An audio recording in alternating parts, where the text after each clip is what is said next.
अस्सलाम वालेकुम क्लास। हम लोग एआई का लेक्चर है हमारा, लेक्चर नंबर 2। और उसमें हमने लेक्चर नंबर 1 में जो है ड्यूरिंग टेस्ट देख लिया था। हम उसके आगे से पढ़ाते हैं, पीपीटी वही है। ठीक है, ये मेरे पास स्लाइड्स थी, मैं इसको प्ले कर देता हूँ। Artificial intelligence, AI, what is AI, आपको याद होगा हमने कर लिया था। एआई, व्हाट इज़ एआई, 4 तरह की डेफिनेशंस थी। 4 कैटेगरीज में एआई फॉल करती हैं: thinking humanly, thinking rationally, acting humanly, acting rationally. What is AI, मैं आपको बताया था एआई के फ्यूचर जो पार्ट्स हैं, जो डिवाइड होती है AI, machine learning, deep learning. ये स्लाइड भी आपको याद होगी। ठीक है, अच्छा, एक्टिंग ह्यूमनली हमने ट्यूरिंग टेस्ट को देख लिया था। आखिर में हम ये नतीजे पर पहुंचे थे कि by the year 2000 a machine might have a 30% chance of fooling a lay person for 5 minutes. ठीक है, cognitive science, cognitive science thinking humanly, acting humanly देख लिया था, थिंकिंग ह्यूमनली को भी देख लिया था। ठीक है, आई थिंक थिंकिंग ह्यूमनली नहीं देखा था हमने। तो खैर हम थिंकिंग ह्यूमनली से स्टार्ट करते हैं। 1960s की बात है, कॉग्निटिव रेवोल्यूशन आया। कॉग्निटिव का मतलब सीखने वाला और उस पर अमल करने वाला, cognitive, cognitive science, thinking humanly. ठीक है, एक कॉग्निटिव रेवोल्यूशन आया 1960s में। Information processing psychology replaced prevailing orthodoxy of behaviourism, यानी कि it requires scientific theories of internal activities of the brain. यानी कि आपका ब्रेन इंटरनल एक्टिविटीज कैसे परफॉर्म कर रहा है, उसकी theories. What level of abstractions, level of abstraction क्या है, कि नॉलेज क्या है, और सर्किट्स कैसे काम करेंगे, नॉलेज या सर्किट, किस में एब्स्ट्रैक्शन लेवल, नॉलेज में या सर्किट्स में। हाउ टू वैलिडेट, यानी कि ये कैसे चेक करना कि ये चीज़ वैलिड है कि नहीं है। It requires 2 things. Number 1, predicting and testing behaviour of human subjects. ठीक है, ह्यूमन सब्जेक्ट्स लिए और उनको, उनके बिहेवियर को टेस्ट किया और उस पर प्रिडिक्ट भी किया। नंबर 2, और या तो direct identification of neurological data. Neurological data को कहते हैं बॉटम अप, कि डेटा बॉटम अप से एक रिजल्ट दे हमें, और जब हम ह्यूमन की सब्जेक्ट्स की बिहेवियर को टेस्ट करते हैं वो टॉप डाउन अप्रोच कहलाएगी। Direct identification from neurological data, neurological data जो आपके ब्रेन का डेटा है, जो न्यूरोलॉजिकल डेटा है, जो करेक्ट डेटा है, जो लॉजिकल डेटा है, बेसिकली जो न्यूरो सिस्टम से ताल्लुक़ रखता है, उसकी डायरेक्ट आइडेंटिफिकेशन करना। ठीक है, बोथ अप्रोचेज रफली, cognitive science and cognitive neuroscience. Cognitive science, दोनों अप्रोच, पहली अप्रोच कॉग्निटिव साइंस और दूसरी approach cognitive neuroscience, are now distinct from AI. ठीक है, जो हमें काम करना है आज की क्लास में, हमें ये करना है थिंकिंग रैशनली। ठीक है, बड़ा इंपॉर्टेंट टॉपिक है थिंकिंग रैशनली। थिंकिंग रैशनली को कहते हैं लॉज ऑफ थॉट। ये एरो बना हुआ, अभी बताता हूँ क्या है ये। नॉर्मेटिव और prescriptive rather than descriptive. Normative का मतलब होता है मयारी, मतलब स्टैंडर्ड का। ठीक है, और प्रिस्क्रिप्टिव, प्रिस्क्रिप्टिव का मतलब कोई चीज़, जैसे प्रिस्क्रिप्शन होती है, प्रिस्क्रिप्टिव का मतलब नुस्खेदार। ठीक है, जिसका नुस्खा हो, जिसकी प्रिस्क्रिप्शन लिखी हुई हो।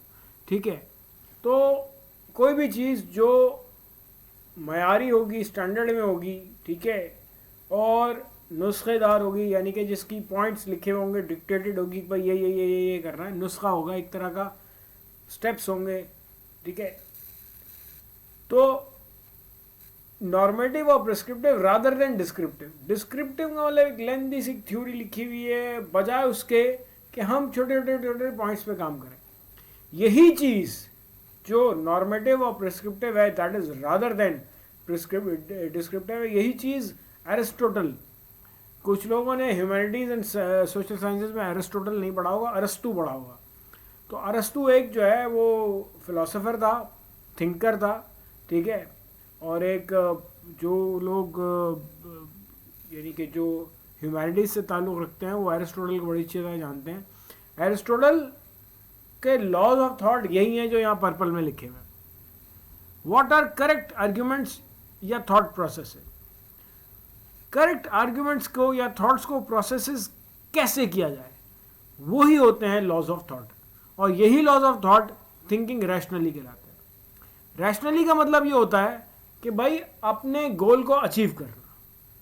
ठीक है, अपने गोल को अचीव करना it does not depend on अब कि जी डिस्क्रिप्शन है ऐसे ऐसे करेंगे, नहीं, मयारी अप्रोच और नुस्खेदार अप्रोच, ठीक है।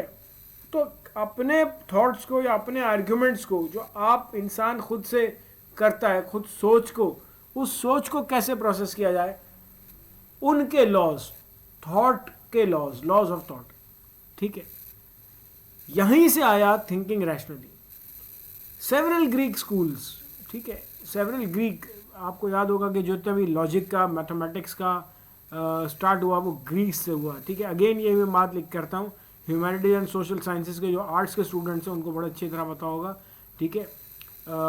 हम लोग चूँकि ह्यूमैनिटीज़ पढ़ते हैं एक ही सेमेस्टर में तो इतना याद नहीं रहता, तो ग्रीक स्कूल्स जो थे लॉजिक डेवलप करने के लिए मशहूर थे। तो बहुत सारे Greek schools developed various forms of logic, बहुत सारे तरह की लॉजिक उन्होंने निकाली, ठीक है। अब लॉजिक होती क्या है, लॉजिक बताते चलूँ यहाँ पे, notation and rules of derivation of thoughts. जो हमारे दिमाग में थॉट्स आते हैं उसको लिखना, उसको नोटेड फॉर्म में लिखना, नोटेशन और किसी रूल के तहत लिखना, उसको लॉजिक कहते हैं, ठीक है। मेरे दिमाग में एक बात आ रही है कि यार एक प्रोग्राम बनाना है, कि फाइबोनाची का प्रोग्राम बनाना है या स्क्वायर रूट का प्रोग्राम बनाना है, तो मेरे दिमाग में सबसे पहले मेरे माइंड में लॉजिक बनता है, मेरा प्रोग्राम मेरे माइंड में बनता है, उसको मैं कैसे उतारूंगा पेपर पे, ठीक है। अब या तो मैं सी में लिखूंगा प्रोग्राम, या सी शार्प में लिखूंगा, या पाइथन में लिखूंगा, या पास्कल में, किसी भी लैंग्वेज में लिखूंगा, उस लैंग्वेज के वर्ड्स अलग होंगे, लेकिन जो कॉन्सेप्ट है, जो लॉजिक है, वो चेंज नहीं होगी। तो लॉजिक क्या हुआ, सिंपली लॉजिक की डेफिनेशन है कि ऐसी नोटेशन और रूल्स कि जिसको थॉट्स की फॉर्म में उनको लिख दिया जाए, ठीक है, या थॉट्स को उन नोटेशन और रूल्स की फॉर्म में लिख दिया जाए, वो चीज़ होती है logic. It may or may not have proceeded to the idea of mechanisation, ठीक है। ज़रूरी नहीं है कि जो लॉजिक है वो डायरेक्टली जो है ना आपको मैकेनाइजेशन की तरफ ले भी जा सकती है, नहीं भी लेके जा सकती, ठीक है, ज़रूरी नहीं है। This is a direct line through mathematics and philosophy to modern AI. This is very important. Modern AI पे ये जाती है, it's a direct line, it's a direct road, direct path, direct line towards modern AI which goes through mathematics and philosophy, ठीक है। बहुत गहरा ताल्लुक होता है फ़लसफ़े का और मैथमेटिक्स का, ठीक है, क्योंकि दोनों में लॉजिक चाहिए होती है, ठीक है। फ़लसफ़ा बगैर लॉजिक के नहीं हो सकता, ठीक है। मैथमेटिक्स में भी लॉजिक चाहिए होती है कि आप इसको कैसे कर रहे हो, ठीक है। हमें अल्लाह ताला ने दिमाग दिया है, वी हैव गॉट ब्रेन्स, ठीक है, और हमें ताकत है सोचने की, तो हम किसी भी चीज़ को सोच के पढ़ें कि भाई ये ऐसा हो रहा है कि क्यों हो रहा है, ठीक है। उसी चीज़ को समझना लॉजिक को पढ़ना कहलाता है। अगेन जो बच्चे मैथमेटिक्स नहीं पढ़ पाते वो लॉजिक में वीक होते हैं, ठीक है, उनकी अंडरस्टैंडेबिलिटी कम होती है, ठीक है। तो it is a direct line, this thinking rationally part is the direct line toward through mathematics and philosophy towards modern AI, ठीक है। क्या प्रॉब्लम होते हैं भाई कि नॉट ऑल इंटेलिजेंट बिहेवियर, इस डायग्राम पे आता हूँ अभी, not all intelligent behaviour is mediated by logical deliberation, ठीक है। सारे के सारे intelligent behaviour is not mediated by logical deliberation. Logical deliberation से कि लॉजिकल वे ऑफ थिंकिंग से, logical way of doing things से, ठीक है, सारे इंटेलिजेंट बिहेवियर को नहीं जांचा जा सकता, ठीक है। ये यहाँ से प्रॉब्लम आई। अब इस प्रॉब्लम को कैसे सॉल्व किया जाएगा, यही आगे का टॉपिक है हमारे पास, ठीक है। What is the purpose of thinking, भाई सोचने का हमने क्यों सोचा, व्हाट इज द पर्पस, सोचने का पर्पस क्या है, what thought should I have, कि मैं सोचूं क्या, ठीक है। मतलब ये भी तो सोचना है कि सोचना क्या है। तो ये प्रॉब्लम्स हैं कि भाई मैं सोचूं क्या, पहले इस पर सोचेंगे मैं सोचूं क्या, ठीक है। तो इस डायग्राम पे आ जाते हैं वापस से। थिंकिंग रैशनली, थिंकिंग रैशनली का मतलब ये है कि बेसिकली मैं करता क्या हूँ, इस डायग्राम से बड़ी अच्छी तरह जो है वो एलैबोरेट हो जाता है और बड़ी अच्छी तरह एक्सप्लेन हो जाता है। Thinking rationally, inputs plus processes equal to output. Thinking rationally is a gives a sound conclusion का मतलब कोई आवाज़ की कंक्लूजन नहीं होती। साउंड कंक्लूजन का मतलब ये होता है कि एक ऐसा कंक्लूजन जिससे बात समझ में आए, ठीक है, which sounds good to the brain, to the human हाँ यार ये समझ में आ रही है, ठीक है। Sound, it gives a sound calculation, कौन देता है कंक्लूजन? Rational thinking. अब रैशनल थिंकिंग के जो इनपुट्स हैं वो क्या हैं? रैशनल थिंकिंग के इनपुट्स हैं experience, opinions, people, facts, data.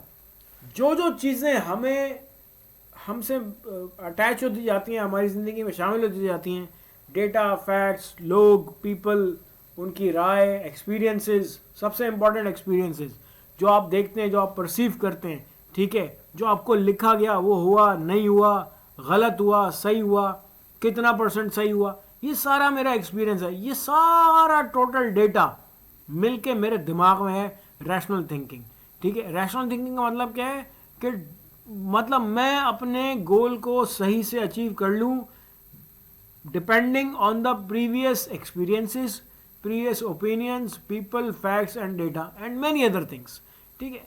तो सिंपल सी बात है, ये है थिंकिंग रैशनली, ठीक है। अब एक्टिंग रैशनली क्या है? एक्टिंग रैशनली है रैशनल बिहेवियर। रैशनल बिहेवियर का मतलब डूइंग द राइट थिंग, ठीक है। थिंकिंग रैशनली का मतलब है सही सोचना कि मैं अपने गोल को कैसे अचीव करूं। रैशनल, एक्टिंग रैशनली का मतलब यह है कि मैं सही से वो काम जो मैंने सोचा हुआ था उस काम को सही से अंजाम दे दूं, डूइंग द राइट थिंग। अब राइट थिंग क्या है? That which is expected to maximise goal achievement and given the available information, ठीक है। जो अवेलेबल इंफॉर्मेशन मेरे पास है, ठीक है, उसको यूज करके अपने गोल की अचीवमेंट के चांसेस को मैक्सिमाइज कर देना, this is called acting rationally.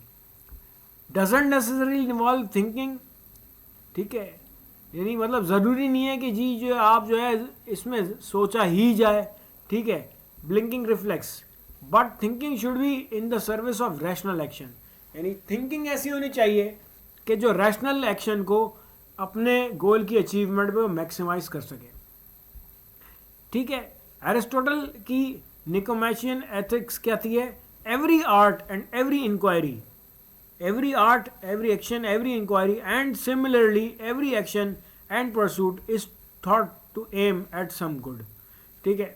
इसके बहुत सारे थॉट्स हैं। एरिस्टोटल एक बड़ा मायानाज, एक पाए का फिलोसोफर माना जाता है, ठीक है, कि हर आर्ट, हर इंक्वायरी, हर एक्शन, हर इंक्वायरी, उसी जैसा सिमिलर एक्शन, उसी जैसा परसूट, परसूट का मतलब है तलाश, ठीक है, उसी जैसी परसूट, तलाश, उसी तरह की जो है वो एक्सपीरियंसेस, उसी तरह की चीज़ें, इज थॉट टू एम, इसका एम क्या है?